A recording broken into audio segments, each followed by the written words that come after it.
Well, good afternoon. We are at the Rogers Station in Miramichi, New Brunswick for Have a Chat. I'm your host for today's show, Judy Loche, joined by my beautiful and always on co-host, Veronique Arsenault. Well, always glad to be here with you, Judy, and I love our Mondays together. Yes, we're into March now. We're getting there, and a couple of storms on the horizon, but that's okay. Feels like spring is almost there. It is. Almost. We have a very heartwarming, kind of heart-wrenching, but very perfectly informative show today for all of you listeners, and we won't go too much into it until we turn to Veronique's quote and what she brought to us today, which is relevant to the topic of the show. Absolutely, yeah, and really looking forward to the show and the stories that our guests are going to share today. But we'll talk a little bit about grief, actually, in my quote. So, grief is like the ocean. It comes in waves, ebbing and flowing. Sometimes the water is calm, and sometimes it is overwhelming. All we can do is learn to swim. Absolutely. Yeah. And you're a swimmer and I'm a swimmer, and for those who aren't, you're going to start to learn how to swim. Yeah. Because that is so true, and in life, and what we're going to talk about today is life and death, and we all know that we're going to experience that. It's a given. We just don't know when, and we don't know at what age. And we've brought two very beautiful people on to share their story of having gone through great loss of a child. And they say that there's no greater loss in the world. For those who have been through that walk, you know exactly what our guests, or basically what they're trying to tell you how you're feeling, because they can relate. And for us who have not experienced that, it could change on a dime. So that we are going to listen to Darlene Summers and Les Skinnish, our very special guests today, who have both walked that horrible journey, but are today bringing, first of all, the story, and then they're going to walk you through the stages of how they dealt with the losses, and then they're going to talk about the journey of healing and how to cope. So we're going to start off, just bear with us, it's very emotional. We're going to keep it together, because it needs to be that way to be told. So turning it over to you, Darlene, first of all, tell us a little bit about yourself personally. So I'm Darlene Summers. I grew up in Newcastle, now Miramichi, this side of the tracks. And I was from a family of 7, 5 are living. And my mom's still living at 97. Ooh, God bless her soul. Yes. And Lovely. I didn't get married till I was about 24. Didn't have children till I was 29. And then we had 5 in 7 years. Yeah. You really got onto that baby wheel. You were busy. I was first of all, I was too busy working, and then once I had that first baby, my whole life changed. Right, I just became this mom that I never thought was even in me, to be honest. But so that was me. I did later on in life. I think it was about 40, and I went to St. Thomas University, and I was in my 4th year when I got the news. So I didn't complete my psychology degree, but I did get so far. 4 years of studying psychology, though, you learned a lot. You were basically done.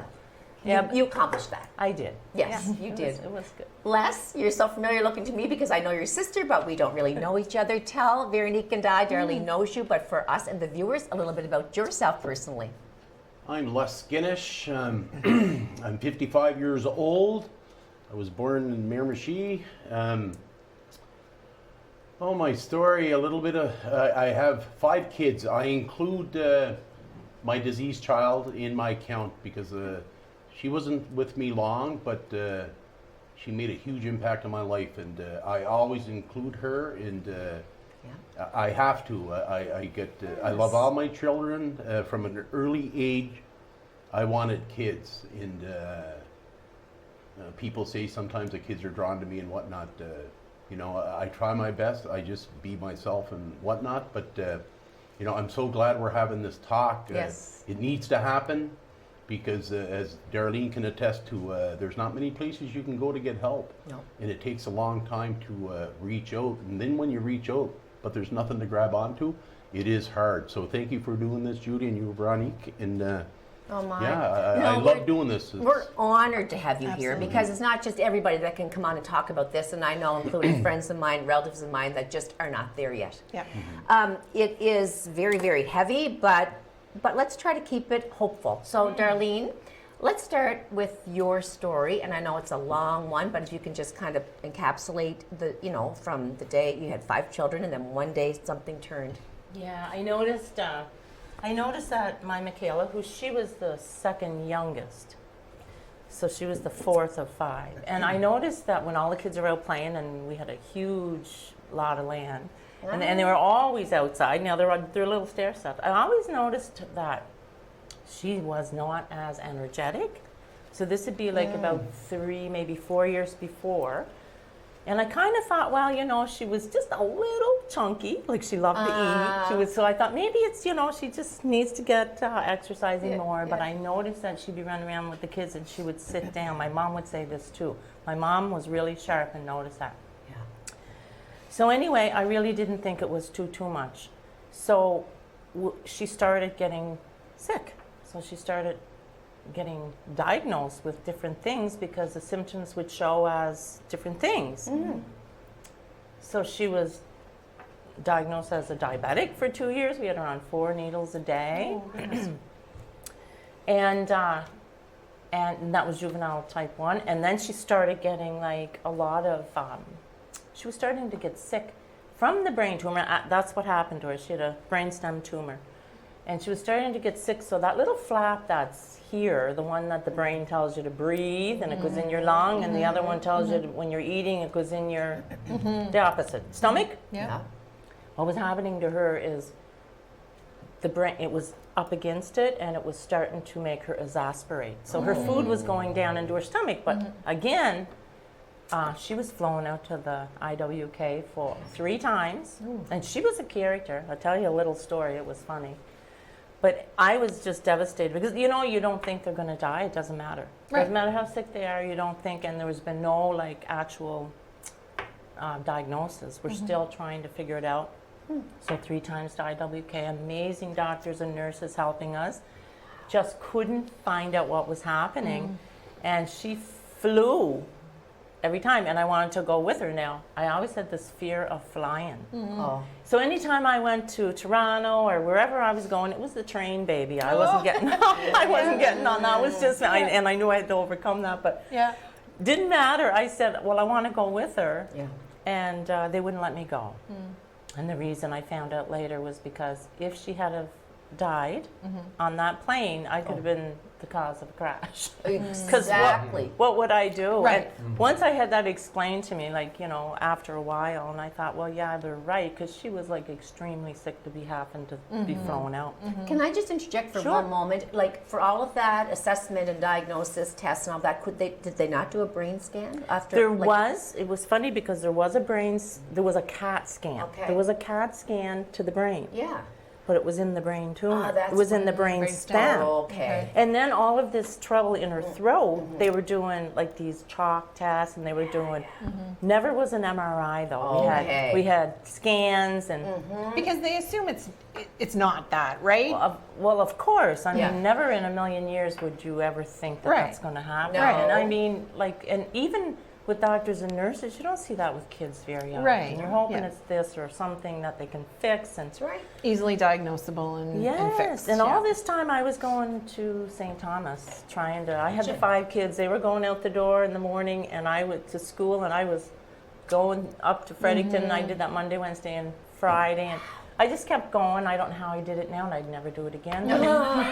Anyway, I was determined to get that degree because at that time now, I was alone. So my husband and I had broken up. So I just wanted to make our life better. I was Right. 40 going to school. Right, But yeah. anyway, Mom, though. it was, That's that's it. it. That's I can't even exactly. imagine. So anyway, her last, the phone call came. I was in St. Thomas, and in between classes, and she had the most dearest teacher, 2 years in a row. Nice. And she made sure she had her. And she called me, and she said, Darlene, there's something really, really wrong. And I said, I know. We've been going back and forth, And sometimes when we went to IWK, it was a month, and I'd be away from all of my kids and away from school. And they were so good to me. Like, if I needed a research paper done or something, they'd just give me the time. And they were awesome. But this time, she said she's not eating. I noticed Michaela was choking. So when she started to choke, so what they noticed at school, she loved food. So her little chicken nuggets she was scared to eat, she put them in her pocket. So the teachers thought anorexia. Right, of course, an eating disorder. Yeah. That age. She's 8 and 9. She's Yeah. becoming her little diva. She's just beautiful. Yeah. And I said, no. And I knew, and I said, she's been choking. And the odd time that'll happen, and I believe she's really, scared to eat. Well, it's terrifying. Yeah. So anyway, I'm going to cut this up. I'm going to speed up here. And we went to St. John to a pediatric team down there. Now, the pediatrician here was absolutely amazing. There's nothing more that person could have done. I Right. know. And but we went to St. John this time. He got us there, and within 7 days, there was a team. There was a speech therapist come in, and she started to talk to Michaela, and Michaela was lisping on her T's and her S's. And she said, has she been doing that long? And I said, no, just about a month. Well, she said, we're going to do an MRI in the morning because sometimes it's the back of the neck, right? So the next morning, the MRI was done, and that's when they brought me in the room to tell me that it was a brain tumor. And Michaela and I had to fly out. They had to put the feeding tube in her right away because she was exasperating. That's what was happening. So the feeding tube went in within minutes. We're on a plane, and I'm scared to death. Oh, yeah. Not only for what's going on, but to fly. Yeah. Of course, of Oh, course. Darlene. Yeah. She's like this going, look at mommy. She's laughing. Look at mommy's so scared to fly because she had already flown 3 Which was times. great. That's what you needed was her to be Her upbeat. distracted, She right? was- Yeah. Yes, she was a little character. I'll never forget that. So there's, those sort of memories of Yeah. she was a character. So we got there, and it was like we had to do the chemotherapy, which they allowed us to do here. But when I got there, it was November 7th, and we didn't get home until Christmas Eve.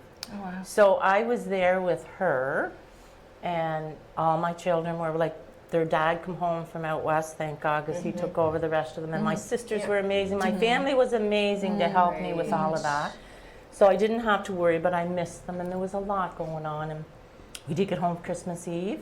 That was 2005.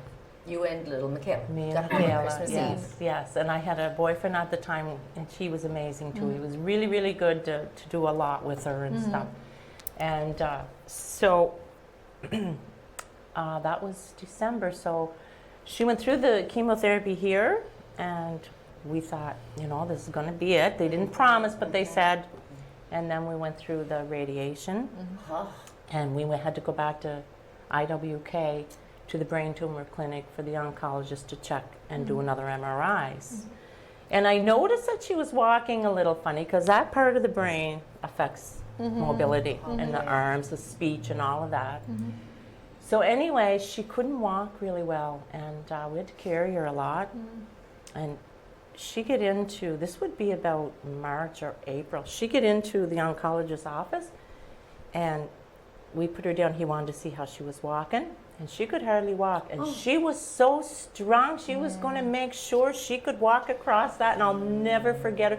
She was kind of walking, but not real good, and she was so proud of herself. Yeah. And I thought, my gosh, like the strength this child has, the strength this child has. Yep. And then it didn't work. So they told us then that the radiation or the chemotherapy didn't work. So to prepare, and How do you don't. prepare? I mean, You seriously, don't. you don't. No. How? I'm still hoping. I'm thinking Yeah.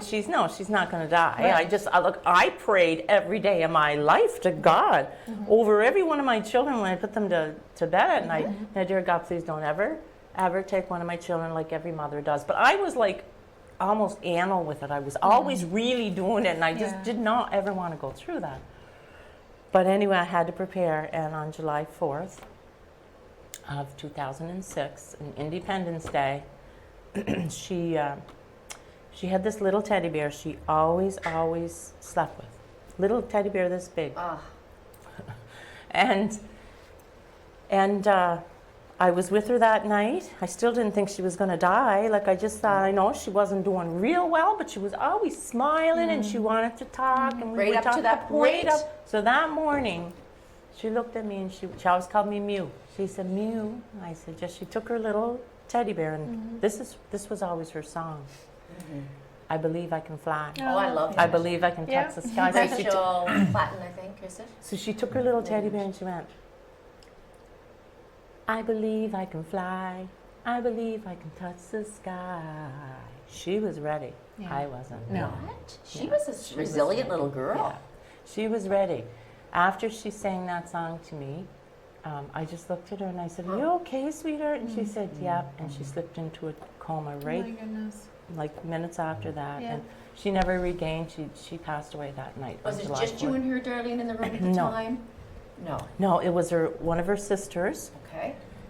which highly affected her. Of course. Highly affected her still today. How old was she? She was, Michaela was 9, so she would have been, She was Gabriel was 11. She would have been 13. Oh, what an age. 13 and 15. So when Michaela passed, they were 15, 13, 9, no, 15, 13, 11, 9, and 8. Unbelievable. Yeah, so that's what they were. But, you know, the effects and the ripples are terrible. And so, I mean, after that, I became a different person. I didn't even know who I was, what to do. But anyway, that's, and that is the main part of her tragedy. Yeah. Like I said, and you're doing really good here. You're Yeah. getting it out, Thank and you. being Yes. able to talk about it is like bravo, because I don't know, some people still that I know that have lost children after maybe 10, 12 years can't. No, So you're doing that's amazingly the well. thing. And I mean, I want to speak to her. I want to keep her memory alive. I course. want her to be alive, and I want other parents to be able to do that too, because people run away from us, eh, Les? Yeah. They do. They do. They're scared. They Of don't want course. to talk about it because they don't want to touch that subject because they don't want to ever be there. And they don't know Or what they to say It's anyway. not their fault. Or they think that they're going to make you cry, Cry if they or bring something, your name up, right? right? You And- want her and if- memory alive. You want to talk yes, about her. I want to talk As if you about her. like, and I'll just say this because Yeah. a dear friend of our family lost. So he was a dear friend of mine. He was 24 when he passed, and today actually is his birthday. And every year on his birthday, I say to his parents, "Happy birthday." Yes. And on that note, we're going to come back to that. Veronique has a beautiful friendship story about that Yeah, too. yeah. Ladies and gentlemen, we're talking to Les Skinnish and Darlene Summers, and Veronique and I will be right back, so don't go too far for more Have a Chat.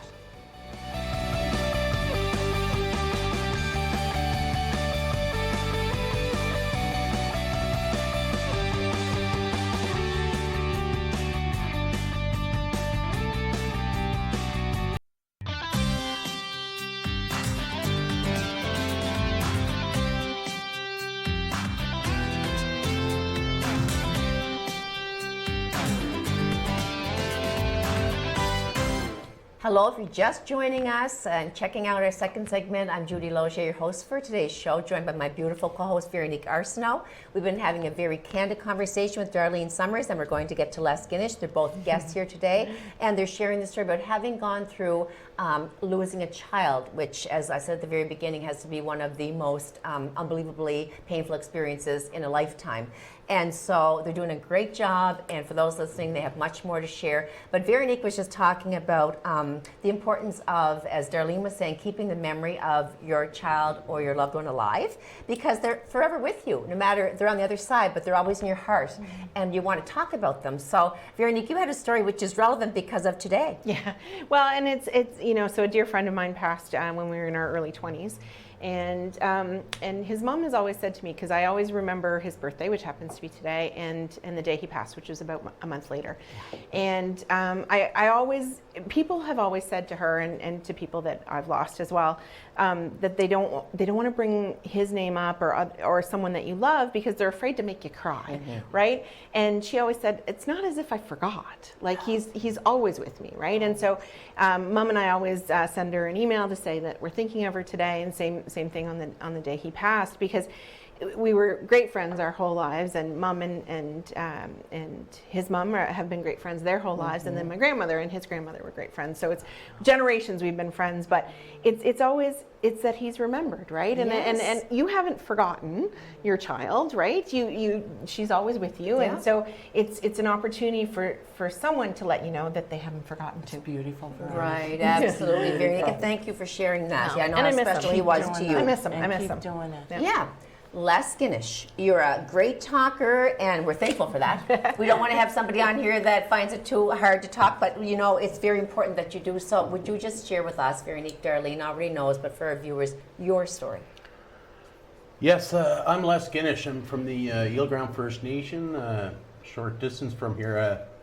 My story as far as losing a child goes, December 12th, 1996, I spent the whole day putting Christmas lights up. To me, it was my daughter's first Christmas. She was 16 months, but you know, at 4 months, 5 months old, you know, you don't, whatever.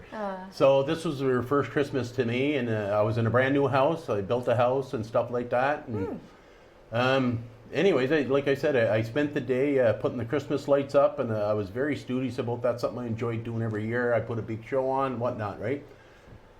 Anyways, about 5:30, I went in the house. Supper was ready. And, you know, I rushed her through supper because she had a bedtime and whatnot, right? So a little after 6 o'clock, I said, okay, let's all go. I rushed her through supper, you know. I remember what we had to eat that night. We had fried rice, right? 1996? Yeah, You remember? and she loved that. And I rushed her through it. And, you know, she got that last spoonful in her mouth, and I said, okay, we got no time here. We got to go. So anyways, we got her dressed and whatnot, and you know, we all went outside, and she was just in awe of the house, and you know, like I said, it was her first Christmas. So you know, she's now my ex-wife. You know, we looked at the house and whatnot, and I share a common driveway. I got a U driveway. It goes onto my brother's driveway, which goes straight down the river. And my daughter had heard his babysitter at the time, her voice down at my brother's place. And,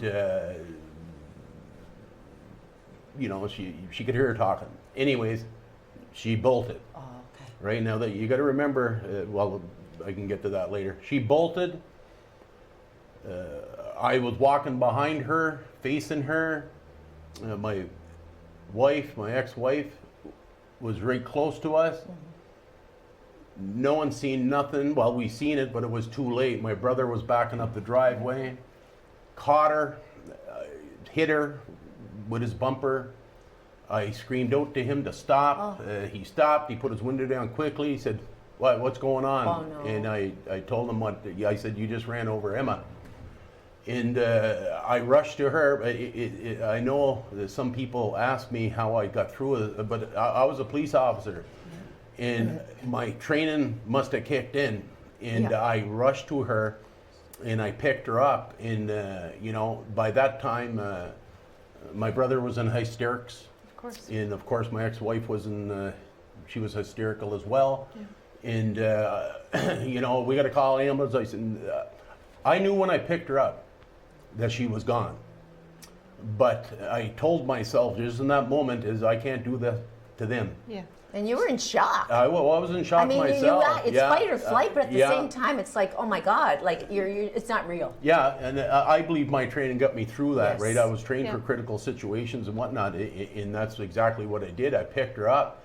My wife, if I remember correctly, and I believe I do, she was on her hands and knees, basically. Yeah. I basically picked her up, shoved her in the middle of the truck, got in, and my brother was having a hard time. I said, you just go. We don't have time to wait. We gotta go. Yeah. And we rushed down the hospital.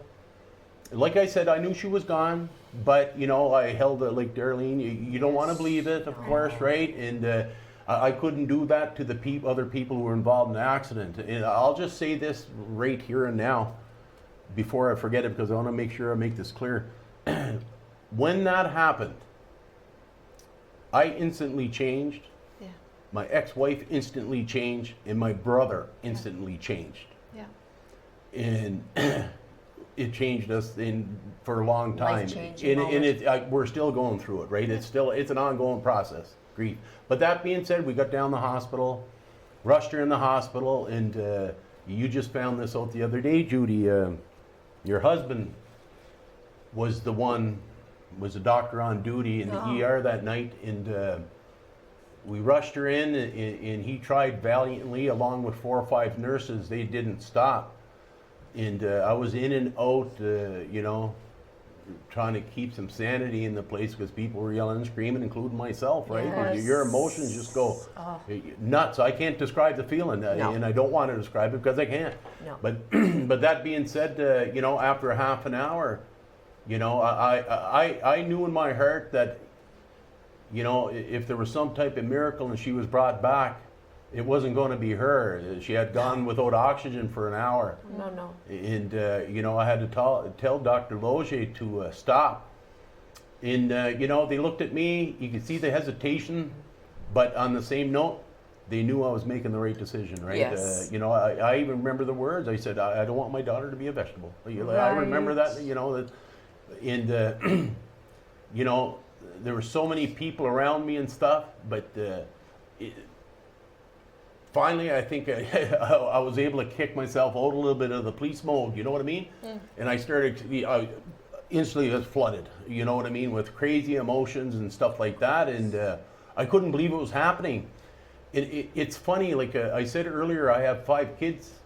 I include Emma in that count. With Emma, I would wake up at night when she was alive. I was having nightmares about her passing, her dying. And I couldn't fathom that. I don't know. I didn't know why it was happening. I thought it was just part of being a parent, right? I never had those dreams with my other children. No. I had those dreams with Emma. And I look back and, she did everything early. She walked early. She talked early. She followed me around. She wouldn't sleep at night. She'd jump in my half-ton truck. That's where she'd sleep all day. I'd wander around to my places and stuff like that. And I'd just look at her through the windshield. She'd be sleeping there. She was happy and content. Yeah. If I tried to get her out screaming and whatever, but that was her. I look back now a little bit, now that I'm starting to deal with it better.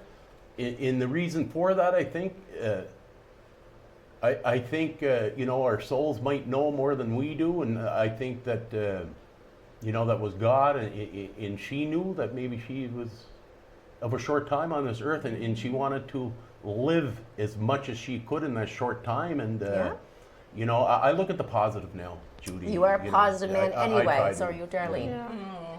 So, that's it, but it's everything that comes after that is so hard, and I'm so glad that you guys are giving Darlene and I an opportunity to reach out, because we know there's people out there that it's hard, and Darlene mentioned about the people. I remember this happened just before Christmas. We didn't put up a tree or nothing, of course. Hey, what was to celebrate, right? No. Yeah, but we try to have some semblance of a Christmas, and we would go down the mall and stuff, and 2 weeks undying support at the beginning, right?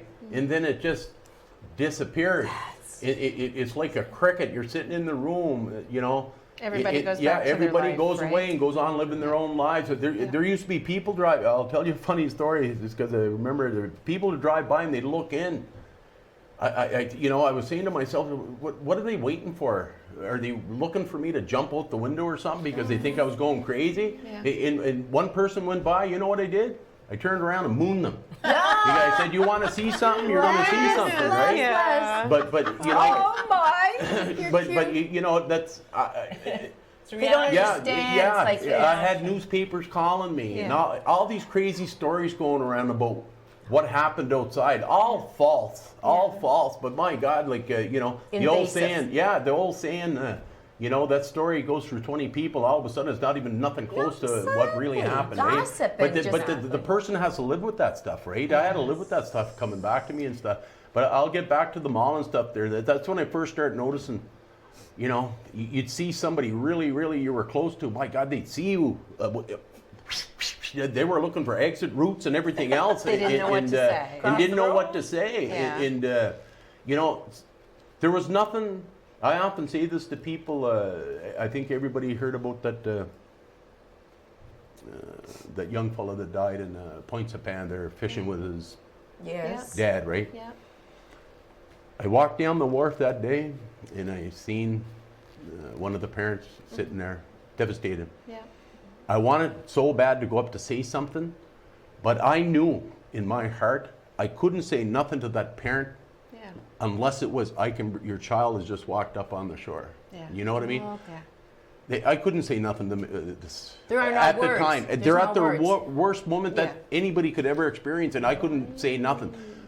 A couple of weeks later, I ran into his father, and we were able to have a nice conversation. Yeah. You knew when. Yeah, I knew. That's Yeah, a big part. and just talking with him, I could tell it was, before we were going to fishing that morning and stuff. It gave him a sense of calmness and just a sense of there is somebody that kind of understands, Can right? relate Yeah. to having gone Yeah. through that. Yeah. Because you don't know what to say, right? As someone who has not experienced that, No. you don't know what to No. say, and you're afraid of making it worse by Yeah. saying something, or not saying the right thing, or making it awkward, or crying, making someone cry, or whatever. But I mean, I've had those situations where I've been talking with someone who's recently lost someone, and they cry and I cry, and then there we are standing in the Super Value crying Yeah. together, right? But that words like it I'm is- it sorry is- to me yeah. when I go Yeah. to a wake or something and I say I'm sorry, obviously we are, but they're shallow words. Yeah. It's not going to take away your pain. No. So the best thing to do is just put your hand on that person and give Yes. them a hug because there are no Absolutely. words. Yeah, and sometimes people try to use things that, what was one of the ones that I used to use? Oh, have another baby. Aw, they didn't Oh, know. yeah, have another baby, like, dear. but, Yeah. I used to say, I wouldn't get upset, I'd get upset inside. I Yes. wouldn't say nothing to that person, but Yeah. I'd say to myself, oh, what a thing to say. Because they didn't do it on No, purpose, no, they're right? just trying to make you feel better, Yeah. right? And, another one was, God never shuts a door, right? He opens another. I used to tell them, Platitudes. I used to tell them the problem with that, he's opening up that door 20 stories up for me. That's the feeling I Go got. through that you know? anger, you go Yeah. through Yeah. that. One yeah. that I got a lot was, well, at least you still have 4 other Oh children. my Right. God. And I see wanted that. to say, Oh, you tell me which one of yours you would want to go. Yeah. Exactly. How do you pick and choose that? Like that, that was one that I had to. Yeah. Better It to was say almost nothing. like, Yeah. yeah. Well, and I mean, the one that I use all the time because it truly is, and I say all the time, but because it truly is how I feel. I'm just so sorry. I know. Yeah. And I it's wish I had true. something better to say. Or I wish you could Either- help. or you even know? something like what I say now. There's no words. Right? No. All I can That's say what is I just I am said. absolutely I say the sorry. same. That's what I just Yeah. said. Yeah. I grabbed this little thing. I was telling Les that I brought it. Yep. Well, I can't believe how fast this goes. We're I going to be going know, to I break. know, I mean, know. that's why I'm going to end on this before we do. The quote is by Rebecca Ray, and it states, "Things I know about healing. When you want to run, stay. Yeah. When you want to hide, open up. And when you think you're done, go a little further." Absolutely. Yeah. Absolutely. But when you want to run, stay, and like Darlene and I have so Absolutely, much you more to have talk to. about. Like yes, you do, right? You have to If stay. you want to heal. Yeah. Well, and I can't wanna wait to hear. hear all about what you're doing in our next segment and how you're going to be there for other people who have experienced or experiencing the same thing as you. I'm really looking forward to that because your lives did change that day, right? You're not the same people you were before. No. Right? And that's Absolutely. and we forget sometimes we expect people to go back to who they were before. I know. You That can't that define it. No. You can't define yourself. No anymore. expiration on grieving. That No. will never happen. No. You'll never be that same person. The closest I came to this it was about 2 weeks after, and a guy knocked on my door, and I can just vaguely remember, but he changed my life. He Oh. was a little bit of my hero, because I was just sick, and I kept walking around, and just felt like I was going in circles, and I didn't know where to go, and nobody was helping me. I felt, and anyway, because they didn't understand, so this guy knocks on my door, and I opened it, and he looked at me, and he said, Darlene, he said, I know you lost a child. He said, I'm here from monuments or whatever. And I looked at him and I went, oh, no, now I got to do this one too, don't I? Like I'm trying. Yes. And he looked at me. I will never forget him. I won't say his name because I haven't asked him. Yeah. He probably wouldn't mind. But he said, yeah, Darlene, he said, it's not a club you ever want to belong to. No. He said, I lost my 16-year-old son to a car accident. And I just thought, and he said, and that's why I decided to do this. He had another job. Yeah. This was his job on the side. Yeah. And he looked at me and I said, this is not a club anyone wants to belong to. At least I feel like I'm something now. Yeah. I belong to this club, I guess and that's when I vowed that I would do something someday for parents For who have others. lost. Yeah. But absolutely, you have to walk that walk to relate. You know what I'm saying? Like you can relate to Les can relate to Darlene because you have gone through that loss of a child. Absolutely. And you know, like I said, you're never prepared. We know that it could happen on a dime, like I just said. It could happen to me, my son, my other son tomorrow, and God forbid. But it can, and it does. And we lost a child on the weekend, a young 18-year-old boy that was having fun one minute and then gone the next. And it's just like pinch me. It's forever affecting. Hearts. Yeah, So we know that Oh, when I this know. happens. You it's do. just like, I always feel a little bit different when I hear somebody like that losing Yeah, you must. a child. It's never the same. We got it. My mom. go to break. Okay. Okay, sweetie, so you hold that thought, and I we'll will. be right back. almost More there. Have a Chat with Les and Darlene and Veronique. Yeah.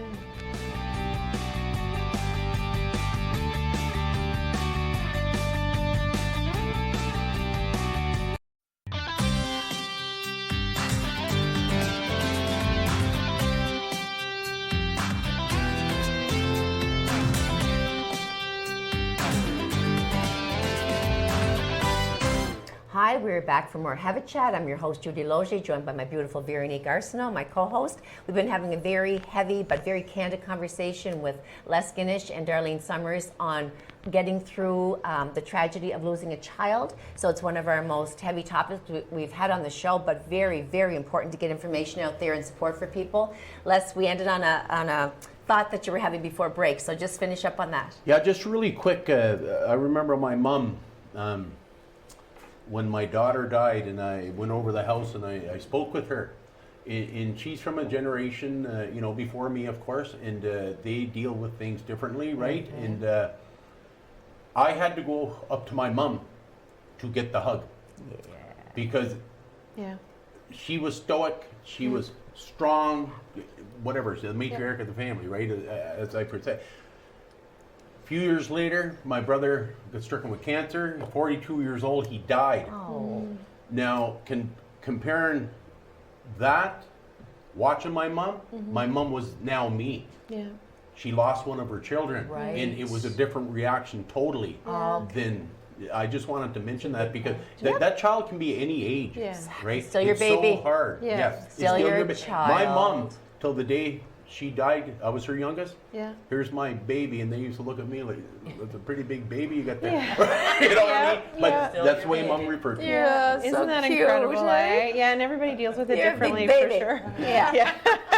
Darlene, so you've started something because you needed to find a way to reach other parents and to connect with other people because you knew that there wasn't a lot there for you when you were going through this initially. So you've started something called Bravehearts, and it sounds so positive. So I love it. Tell us about it, where the name came from, and why it was so important for you to do this. all right, so when I lost Michaela, I honestly had people all around me, but felt I didn't have anybody that understood. And I remember saying, oh my God, there's got to be, like I went to psychologist, I was in psychology now, I needed one, and I did all that, and I went to grief, but it wasn't hitting what I needed. And I said to myself one day, I am going to create something for parents who have lost children because we understand this. Like you need to be there to understand it. And I knew that if this came together, we could just hang out and talk and Real have a talk. coffee, Real talk like about real things. and that heals Yeah. the talking. Yeah. So anyway, 16 years ago, it took me 16 years to do this because I had to heal myself. I'm not going out there professing to be able to do anything without being real. Yeah. Right? So I had to get to the point, and so many times I tried to start this, so many times, and I was going through a bit of a crisis a few years ago, and every day I would take my coffee and go up to the enclosure and sit on the dock and have prayer time. That's what I did, meditation, whatever. And I remember I don't know what you want to call it, Epiphany. but an epiphany, exactly, good one. I seen all these children before me. And the name Bravehearts came, and I said, oh, because I would write, and Yes. right then and there I wrote a song about Bravehearts, and I seen was the children, and I said, how am I going to start something like this? And I could just feel the children saying, you start it, we're bringing our parents. Oh, Yeah. beautiful. And I'll never forget it. I never had anything like that happen again. But now Beautiful. that was about 3 years ago, And it's just now. I tried many times to start, but I just wasn't ready. I'm still healing. Yes. And we're going to forever. Forever but heal. it's time now. And Bravehearts to me, the reason why I struggled with that word, but I said it's the best because Bravehearts to me, it's not a healing heart. Yeah. It's a brave heart. Yeah. You have to get up every morning Yeah. and think about your child and learn to live without that child and go through the trauma. And my trauma was IWK. So like the Yes. trauma is in 2 years of what's happening here, and your trauma is instant. I know. We got to wake up every morning and we got to say, okay, this you got to be brave. Yeah. It's a brave heart, You're not brave a to healing be heart. here. Yeah. It's a support group I you agree. formed. Yeah, It's absolutely. sort of, but what I Like- want to do is have a weekend, Yeah. like a 2-day healing. I have wonderful guests coming in, Great. right? They've also lost children. Les is going to be a speaker, Great. right? And we're going to, and it's not going to be, I have to make sure these are confirmed, but I'm almost positive they're going to be. One's a grief healer, and she lost a child. So, you know, when it's all said and done, this is what we need. This is what we need. When is this exactly for the viewers? When So- and where and Okay, so it's anything. going to be March 31st and April 1st. So it's a Friday and a Saturday from 9 till 5, both days. And it's going to be at what I call the old Wharf Inn. Oh, yes. the Yeah. Right. enclosure, like the Not the enclosure. No. Oh, I know what you mean. Yes, where Hennessy's Pub is now. Okay. Yeah, Anderson's Bridge. In that Yeah. hotel, like Right. yes. So they've yes. got a nice room set aside for Okay, us. There will be a conference. little registration fee to cover the cost Yeah, of the of course. days. March 31st like for that, 2 yeah. days. March 31st, April So 1st. it's not, you know what, it's going to be our first time. And if we can bring a few people in and they can remember their child and they can talk about their child without feeling like they're, you know, upsetting people. Like this is, we want these children to stay alive, their memory to stay alive. That's beautiful. And this is, and we just want to be with them. Les, what's it mean to you? Like this Bravehearts and having this support group all of a sudden come up and not even like she said, it's support, but it's real talk. It's getting out there with parents who have walked your walk. So what does that do for you? Well, just like you said, Judy, you know what? It's going to give parents who've lost a child basically a safe place, you know, to have a conversation and you know, maybe release some of those feelings that you got with people around you that actually understand. Like, you know, I've gone to therapists, I've gone to doctors. Unless they've experienced what you've experienced, you know, I kept getting, you're okay, Les, you're okay, you're okay. I was pleading with them, I'm not okay. I am not okay. But still, you know, and then, you know, I was jacked up, you know, they're trying to give me drugs and stuff like that. And, you know, I ended up turning to alcohol. I was Yeah. just going to say, probably people mask their pain with substances because they Yeah. want to numb it. Yeah. And that's what I did. I turned to alcohol. It took 15 years. To get out of it? No. It took 15 years. It didn't instantly turn me into an alcoholic, but not being able to share, not being able to release, no one to talk to. Therapists telling you that you're okay. Doctors telling you you're okay. Doctors trying to give me this, that, and the other thing, try to mask it. I turned to alcohol to numb the feelings. I can see that. And I was caught in it for 10 years.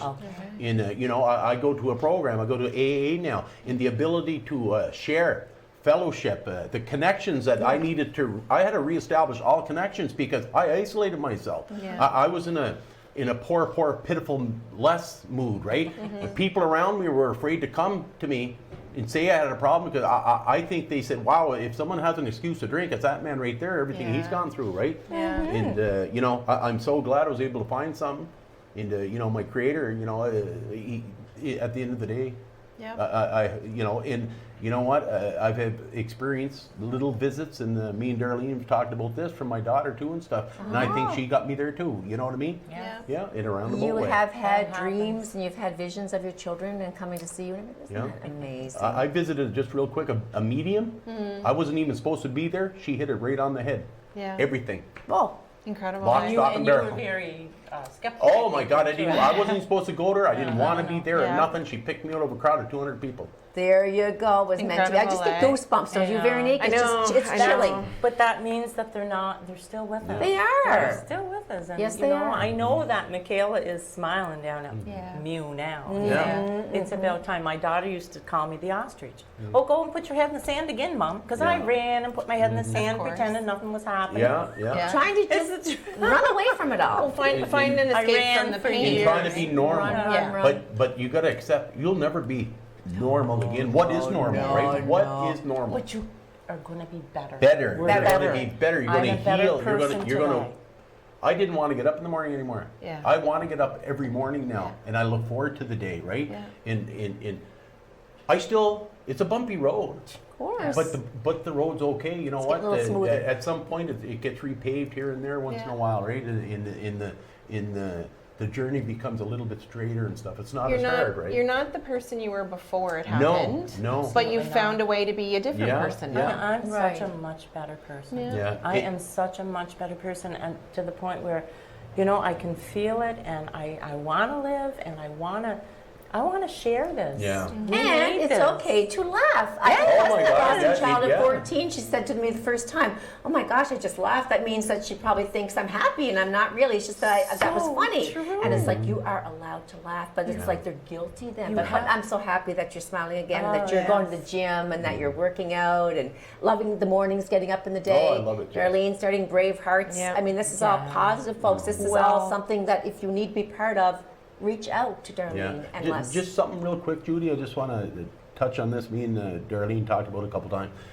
You got to have the ability. Sometimes it sounds a little bit selfish or whatever, but you got to surround yourself with positive people. Yeah. Positive people, because you'll suck up that nice positive energy, Yep. just like you'll suck up that negative energy. And if you Positive get caught girl. up, if you get caught up in that too much, it's not good, right?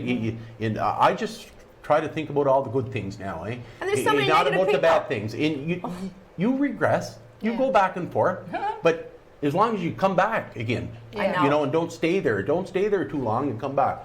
I was going through topics today of choice of what I would say because there's so much, you know, you can't say it all. And you know, I got sick last night. Yes, I know. It's emotions. I'm thinking, well, I thought I was over that. Never, right? Yeah. No. But it's how we process, right? I It's just how we want to process. say something really quick too, Yeah. and it applies to me and her. I said this out here in the studio before. Like, people are put in our lives for a reason, right? Me and Darlene ran into each other 2 or 3 times, just coincidentally. I was selling some, I make some clam chowder in the bottles and stuff. I'm there. getting- Yeah. Oh, I would like some didn't of do that. it this year. I'm too busy. But and I'm not pushing a product or anything. It's not self-advertising. But you know what? She bought some, and I could tell by the look on her face. She had a little post one day, and it was about nothing. Yeah. But I said, Darlene, I understand. And she knew what I was talking about right there. And we got to talking. 3 or 4 months later, Darlene, we run into each other at the Atlantic Superstore early in the morning. Yeah. So yeah. you met at like where you were selling the clams.